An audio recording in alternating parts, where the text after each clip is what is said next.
Hi everyone! So for today's video, ayan, bababa po tayo, pupunta tayo sa town ng mga Vietnamese. So ito po ay Bankstown, Sydney, Australia. So ang lugar na yan ay pinalilibutan ng mga Vietnamese. Talagang parang may place sila na talagang, ayan no, parang nasa Vietnam na talaga kami. Kasi kung makikita niyo yung mga karatula is talagang pang Vietnamese. Ayan, nakakatuwa lang kasi parang may tiyangge sila sa tabi-tabi na parang Pilipinas.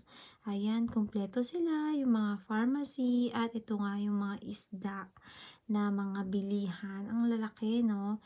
Ayan siya. Siyempre, yung price, medyo pricey. Pero I think napaka-fresh naman at worth it naman siya. So, ayan nga, 'di ba? Ni-record natin ng bonggang-bongga. Talagang ano pa, gumagalaw pa ang kanilang mga paninda. So, ayan siya.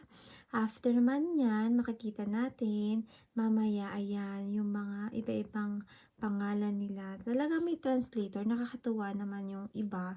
Talaga na, English sila. Sorry naman. Ayan. So, ito naman, yung parang ano nila, palengke. Oh, 'di ba? Saan ka pa? So, yung ano, mas mura naman po kaysa sa ibang lugar. Sana next time may Filipino area din, no? So, ayan siya.